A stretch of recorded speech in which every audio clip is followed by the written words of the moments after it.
In the early 1920s, Charles Ponzi orchestrated one of history's most infamous financial frauds, a scam so audacious that it became the namesake for an entire category of fraudulent schemes, the Ponzi scheme.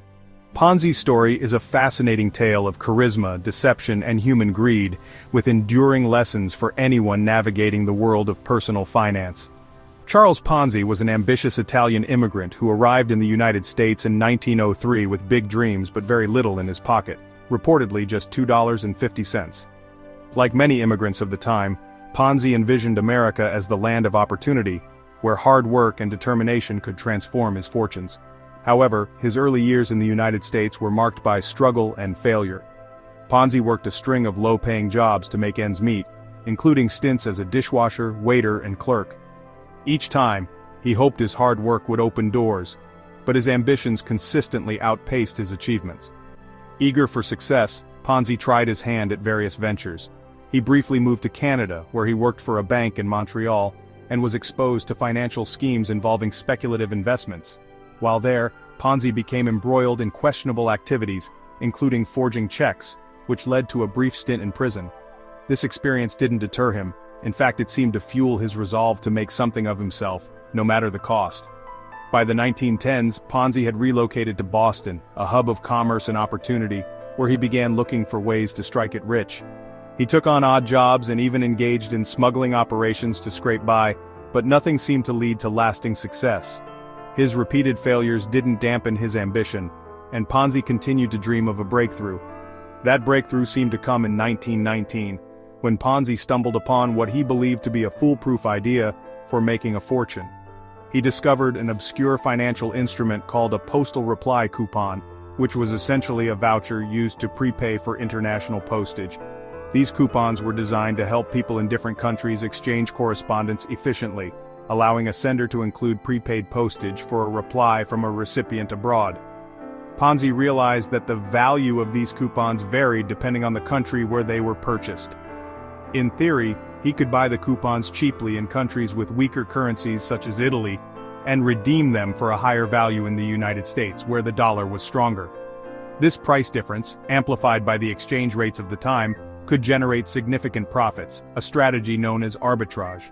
The idea struck Ponzi as revolutionary. He envisioned creating a business that could scale this operation on a massive level, buying and redeeming coupons across multiple countries. Ponzi claimed that the profits from this process would be so substantial that he could offer investors extraordinary returns, far greater than anything traditional financial institutions could provide. It was an idea that combined a kernel of truth with a significant dose of imagination, and Ponzi believed it could transform his life. What Ponzi didn't realize, or perhaps didn't care to consider, was that while the theory of postal reply coupon arbitrage was sound in principle, the logistics of executing it on a large scale were impractical, if not impossible. The volume of coupons required to generate meaningful profits would have been astronomical, and the costs of transportation, exchange, and redemption would have far outweighed any potential gains.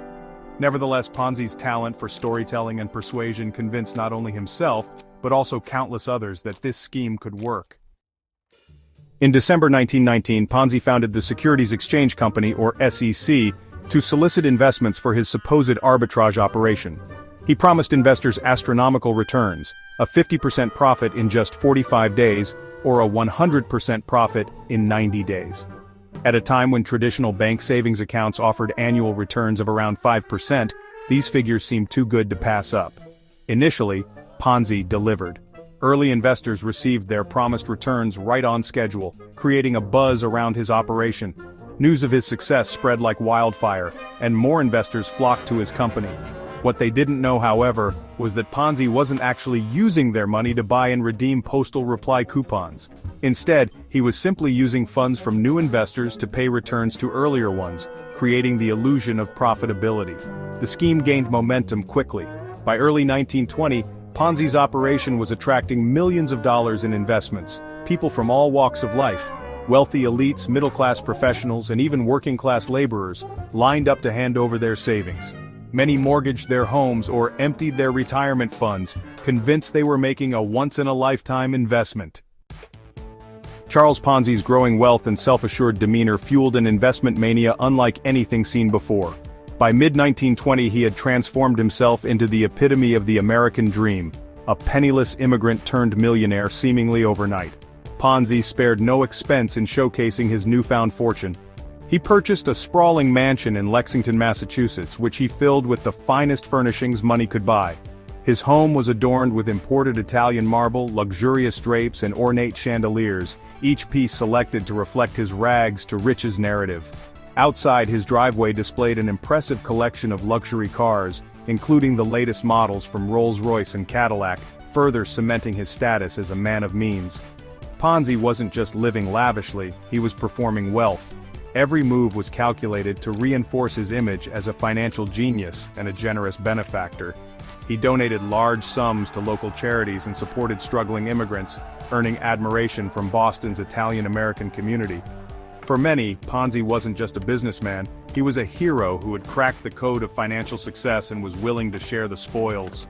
Crowds gathered outside his offices daily, hoping to catch a glimpse of the man who promised to make them rich. The hysteria reached its zenith in the summer of 1920. By this time, Ponzi was collecting an astonishing $250,000 a day, the equivalent of more than $3 million per day in today's money. His offices were flooded with investors eager to hand over their life savings. Some traveled hundreds of miles to Boston, arriving with suitcases of cash, desperate not to miss out on the opportunity of a lifetime. Ponzi, ever the showman, expanded his operations to handle the overwhelming demand. He hired additional staff and opened satellite offices, further solidifying the perception that his business was thriving. The scene outside Ponzi's offices resembled a carnival. Investors stood in lines that stretched down the block, buzzing with excitement about the seemingly endless returns.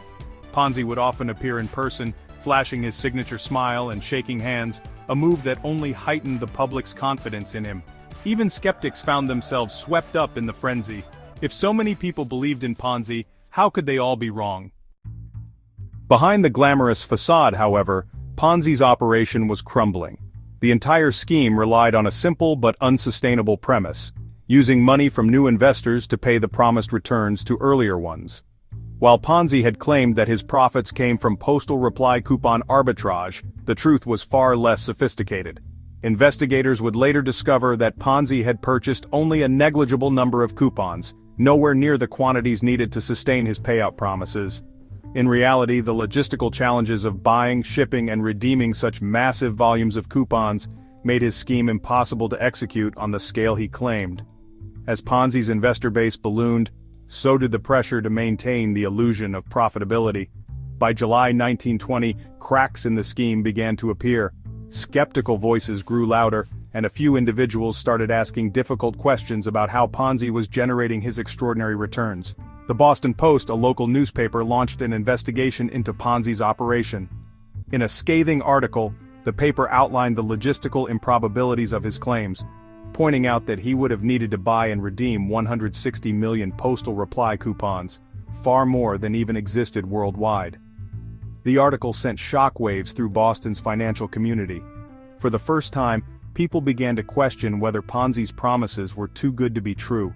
Financial analysts added fuel to the fire, publishing reports that highlighted glaring inconsistencies in Ponzi's story. The numbers simply didn't add up. If Ponzi's scheme was legitimate, why hadn't anyone seen the supposed mountains of postal reply coupons he was dealing with? As doubt spread, investors became anxious.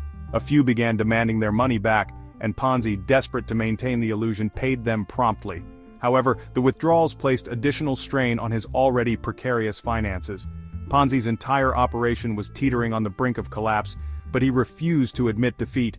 In a bold move, he invited auditors to review his company's accounts, confident that he could bluff his way through the scrutiny.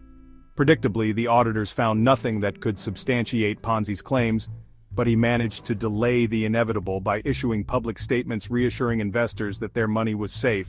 In one particularly audacious moment, Ponzi issued a direct challenge to his critics, claiming that their doubts were motivated by jealousy of his success. He promised to publish a detailed financial report that would silence all questions. Instead of calming nerves, these promises only heightened suspicion. Behind the scenes, Ponzi scrambled to shore up his position, but the walls were closing in. The very frenzy that had propelled him to fame was now turning against him, setting the stage for one of the most spectacular financial collapses in history. The tipping point for Charles Ponzi's elaborate scheme came in early August 1920, when both federal and state investigators launched formal inquiries into his business. As skepticism surrounding Ponzi's operation grew, the Boston Post escalated its investigative reporting, publishing a damning series of articles that highlighted the glaring impossibilities of Ponzi's claims. The articles exposed how Ponzi's promised returns could not be supported by his so-called postal reply coupon arbitrage. The final blow came when the newspaper revealed that Ponzi had barely purchased any coupons, rendering his entire operation a fraud. The revelations triggered mass panic among Ponzi's investors. The illusion of unlimited returns and financial security crumbled overnight. Thousands of people, many of whom had invested their life savings, rushed to Ponzi's offices demanding their money back. Chaos reigned as long lines formed outside his building, with desperate investors hoping to salvage whatever they could. Ponzi, however, had no way to meet these demands. The money he had collected was already gone, either spent on paying earlier investors or financing his extravagant lifestyle. By mid-August, the scheme unraveled completely. Investigators revealed that Ponzi had collected over $15 million, equivalent to more than $220 million today, from approximately 40,000 investors. While some early investors had been paid their promised returns, the vast majority had seen nothing and were left financially ruined. Many had mortgaged their homes, liquidated their assets, or borrowed heavily to invest in Ponzi's operation, believing it was their ticket to wealth. The human toll was devastating. Families lost their life savings, retirees were left destitute, and small business owners who had gambled on Ponzi's promises found themselves bankrupt. The collapse of the scheme sent shockwaves through Boston and beyond, tarnishing the public's trust in financial institutions and highlighting the dangers of unchecked speculation. Ponzi, once hailed as a financial genius, was now exposed as a fraud, and the full weight of the law quickly descended upon him. Charles Ponzi was arrested on August 12, 1920, and charged with mail fraud, a federal crime that carried significant penalties. During his trial, Ponzi pleaded guilty, knowing the overwhelming evidence against him left no room for defense. He was sentenced to 5 years in federal prison, a relatively light punishment considering the scale of his fraud. Despite his guilty plea, Ponzi's troubles were far from over.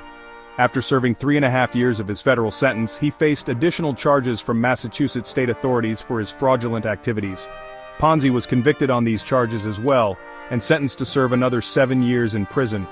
His repeated legal battles and convictions made him a pariah in the United States, destroying whatever remaining reputation he had.